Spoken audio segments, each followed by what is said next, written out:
Noong 18 ng Hunyo 2024, ang Ministry of Agriculture, Fisheries and Agrarian Reform sa Lanao do Sur ay nagsagawa ng komprehensibong sesyon ng pagsasanay ukol sa pagpapaunlad at pagpapalakas ng organisasyon para sa mga Agrarian Reform Beneficiaries Organization o ARBOs at kooperatiba.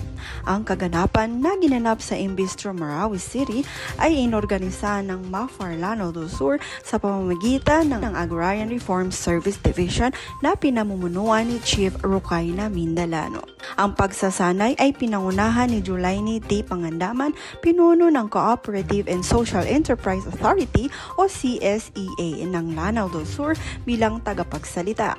Ang mga kalahok na binubuo ng mga benepisyaryo ng reformang agraryo mula sa Lumbabayabaw at Sagiran ay lumahok sa serye ng mga lektura, workshop, presentation at isang bukas na talakayan upang tugunan ang kanilang mga alalahanin at mapahusay ang kanilang mga kakayahan sa organisasyon.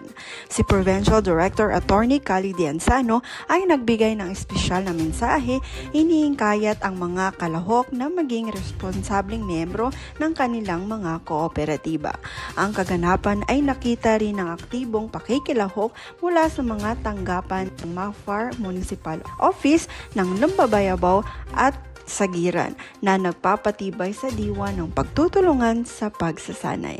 Ang inisyatibong ito ay nagmamarka ng isang mahalagang hakbang patungo sa pagbibigay kakayahan sa mga benepisyaryo ng reformang agraryo at pagpapalakas ng mga ekstruktura ng kooperatiba sa loob ng lalawigan. MAFAR Rami-Ani at Kita Serbisyong Bangsamoro.